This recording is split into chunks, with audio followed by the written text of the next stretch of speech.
గౌరవ ముఖ్యమంత్రి వర్యులు మన ప్రియతమ నాయకులు రేవంత్ రెడ్డి గారికి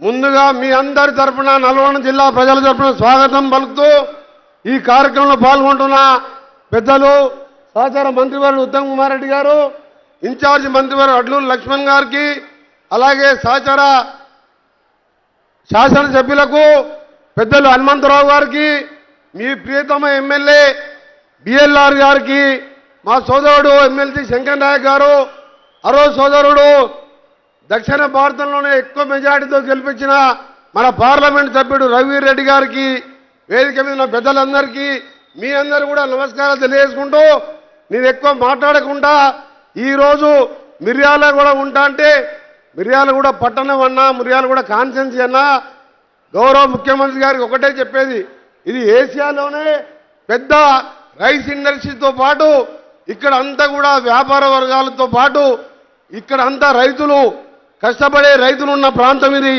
ఈ ప్రాంతాన్ని ప్రత్యేకంగా అభివృద్ధి చేయడానికి ముఖ్యమంత్రి గారు చొరవ తీసుకొని ఎక్కువ నిధులు ఇవ్వాలని, అలాగే ఈరోజు మున్సిపల్ ఎన్నికల ప్రచారం కూడా ఈరోజు ఇక్కడ 200 కోట్ల ఇంటిగ్రేటెడ్ స్కూల్తో పాటు 12 కోట్ల రూపాయలు స్వయం సంఘాలకు వడ్డీలు ఇస్తూ ప్రతి మహిళని కోటీశ్వరం చేసే కార్యక్రమంలో భాగంగా ఈరోజు ఎన్నో కార్యక్రమాలు చెప్తున్న విషయం మీ అందరికీ కూడా తెలుసు. అందుకనే సోదరులారా, ఈరోజు ఒకటే ఆలోచించుకోవాలి, గత 10 సంవత్సరాల పాలన ఏ విధంగా ఉంది, 26 మాసాల పాలన ఏ విధంగా ఉంది.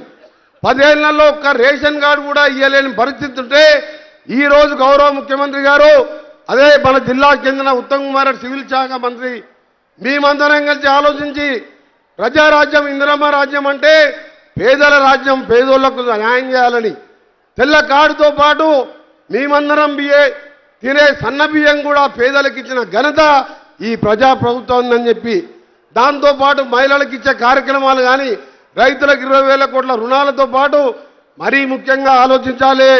ఈరోజు 20,000 కోట్లతోని యంగ్ ఇండియా ఇంటిగ్రేటెడ్ స్కూల్స్ కట్టి పేదవాడు ప్రతి ఒక్కరు కూడా విద్యతోనే అభివృద్ధిని సాధ్యమని నమ్మి ఇవాళ 20,000 కోట్లతోని స్కూల్స్ కట్టిస్తూ ముందుకు పోతున్న ఈ సందర్భంలో ముఖ్యమంత్రి గారు మనందరం కూడా ఈ ప్రభుత్వానికి వెనుదన్నుగా ఉండాలని ఒక చిన్న విషయం మీ అందరికీ కూడా, ఈ ఎన్నికలు పేద ప్రజలకు సంబంధించిన ఎన్నికలు ఇది ఇవాళ ముఖ్యమంత్రి గారికో నాకో ఉత్తమ్ కుమార్ రెడ్డి గారికో పదవి కాదు, ఇంకా 3 ఏళ్ళు ఉంటాం, ఆ తర్వాత మళ్ళీ గెలిపిస్తారు మీరు 5 ఏళ్ళు.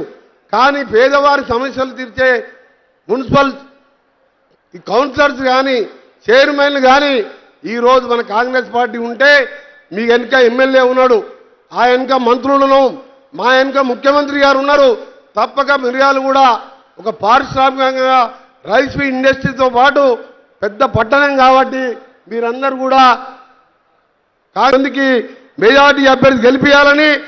మరొక విషయం చెప్తాను, ఈ మధ్యలో ఒక జాతిపిత అని వెళ్ళిండు ఒక ఆయన జాతిపిత తెలంగాణ ఎవరిచ్చిండు? సోనియా గాంధీ. సోనియా గాంధీ దేవత అని చెప్పి ఆయన అన్నాడు. తెలంగాణ ప్రజలందరికీ తెలుసు. ఆయన మాట్లాడుతున్న ఒకటే, తెలంగాణ కోసం ఆయన చేసినట్టు. జాతిపిత అంటే తెలంగాణ కోసం మంత్రి పదవి వదిలిపెట్టిన నేను కూడా జాతిపిత అని ఎప్పుడైనా చెప్పుకున్నాను నేను? ఎవ్వరు కాదు జాతిపితలు. సోనియా గాంధీ తెలంగాణ దేవత అయితే 1100 మంది అమరులు, శ్రీకాంతాచారి, నల్గొండ ముద్దుబిడ్డ, కానిస్టేబుల్ కృష్ణయ్య, ఇషాన్ రెడ్డి, యాదయ్య 1100 మంది ఇలా స్వర్గంలో ఉండి వాళ్ళు సాధించిన తెలంగాణ 4 కోట్ల ప్రజలు. ఆయన జాతిపిత అంట, దాంతో ఆయన ఏదో సెంటిమెంట్గా మాట్లాడుతున్నాడు. ఎవ్వరు జాతిపిత కాదు. సోనియా గాంధీ తెలంగాణ ఇచ్చిన దేవత. కాంగ్రెస్ పార్టీ చిరస్థాయిగా 20 సంవత్సరాలు ఇంకా కూడా మనమే కాంగ్రెస్ పార్టీ అధికారంలో ఉంటాం. మన సమస్యలన్నీ కూడా పరిష్కరించుకుందాం. ఉమ్మడి నల్గొండ జిల్లాలో 18 స్థానాలు గెలిపించి ముఖ్యమంత్రిగా భగవంతుగా ఇస్తామని మొట్టమొదటి పర్యటన మన జిల్లాకే వచ్చినందుకు వారికి ధన్యవాదాలు తెలియజేసుకుంటూ సెలవు తీసుకుంటున్నా. అందరికీ నమస్కారం.